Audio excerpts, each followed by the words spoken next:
So, V3 has dropped. I'm not going to go over every little detail. If you want a good patch note style video, I highly recommend subscribing to DeadEyeKiwi. He consistently has the best of those in my opinion.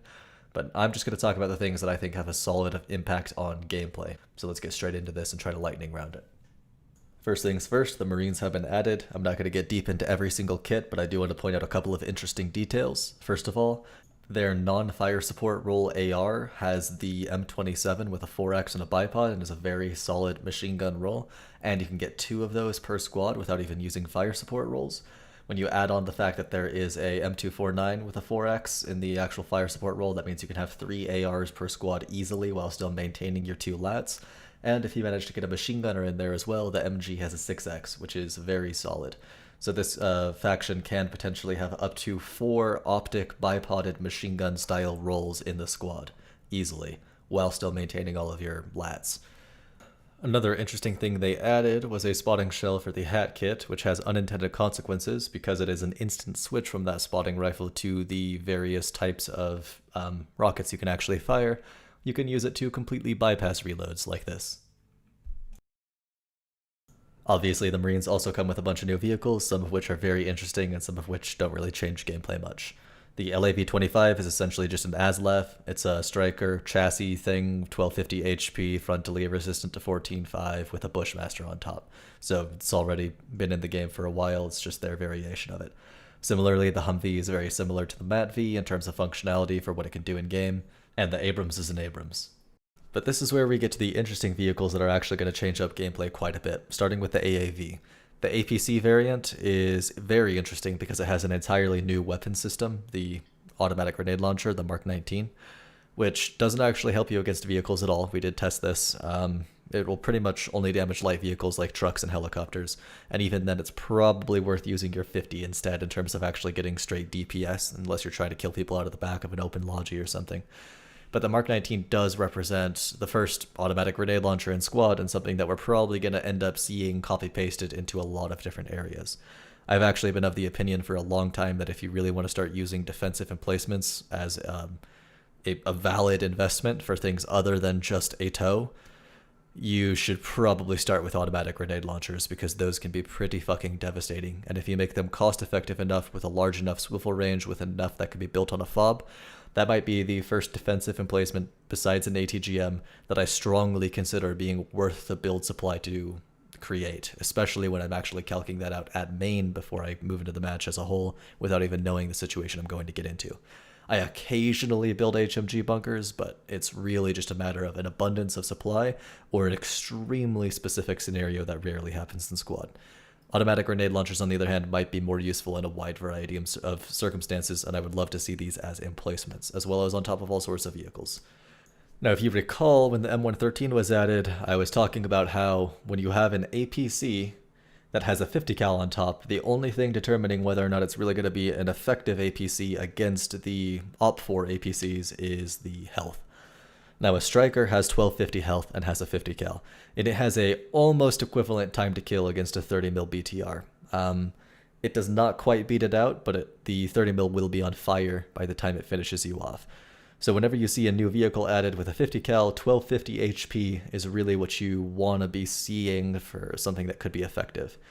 Now, the AAV does not have stabilization, so it's going to be at a disadvantage there, but if we did see that it had 1250, it would at least be competitive. And of course, there's a lot of different tracked vehicles in the game with a lot of different health pools. I've already talked about this in my previous update video, but it ranges all the way from like 750 to 2000, depending on, I don't know, the number that OWI pulls out of their hat. So I was very curious to see what it had, and it has 2000. So it has an extremely comfortable time to kill advantage over any other APC in the game. The only thing this thing needs to look out for is BMPs, because that 50 is going to struggle to pen them in a majority of regions, and ATGMs are still going to take it straight to burning. So this is going to be a BTR destroyer if the crew knows what they're doing. Now you can lock up vehicles' turrets and get around them. This is how we regularly kill warriors in BTR 82s, but it's not super easy against the AAV. We could probably do with some more testing, but we did this one quick little trial in Jensen's, and this is how that went. But the AAV doesn't just end there as a new, potentially overpowered APC with a brand new weapon system, it also has a logistics variant, thus making it the first armored logistics vehicle in the game. Now, it's impossible to overstate the importance of logistics, and having a new type of logistics vehicle is huge. This thing carries the same supply as a truck, but is immune to small arms, is extremely hard to kill with 2000 HP, and essentially your best defense against it is tracking it, in which case it can still place a radio and still drop a HAB. By the way, yes, there was a bug briefly where it couldn't place radios off of it. That has been resolved. We just tested that. So this is truly huge. And it's not just a stopgap to get them off the carrier with logistics capability in like a invasion style thing of the carrier assault. This is on RAS layers where there is no carrier. And even when there are carriers, they still have Logi boats and Logi helicopters, of course, that can still build FOBs, as well as beachhead spawns that spawn in later. So this is effectively a new type of vehicle, and we might see this on other factions, or at the very least, this is something that gives the Marines a huge faction identity, and might massively fuck with the balance of logistics as we know it in Squad. The last time they added something like this would have been when they started giving light Logi vehicles like Samirs or the G-Wagon to conventional factions, or even helicopters. That's the last time I can think of them adding a brand new style of logistics vehicle. You can also use commander assets off of this vehicle like it's already a FOB. This is something that previously you could only do as unconventionals, and is once again another reason to suggest that this style of command vehicle might be something that doesn't get limited to Marines and gets introduced to other factions, because this is a highly unique vehicle. And we're not done yet with the game-changing shit, because the helicopters they added this patch, both for CAF and the Marines, have a little hidden feature that I don't think was mentioned in the patch notes, in the form of a full-fledged scout seat. Seat 2 has a camera with 360 degrees of rotation and very high zoom. These are the first scout helicopters in Squad, even if they weren't introduced as such. And once again, this can have a huge impact on the game. I am always on the fence about whether or not it's more worth helicopters to be putting thousands and thousands of build supply down in easy-to-reach areas for Logi trucks to control the match, or to be scouting and easily spotting enemy positions from kilometers away. I mean, both of these are extremely powerful tools, and oftentimes having one heli doing each can be extremely beneficial for a team. And now this camera totally solidifies that. It is 100% worth having at least one helicopter almost entirely dedicated to scouting, if it can be done this effectively. This is actually a game changer.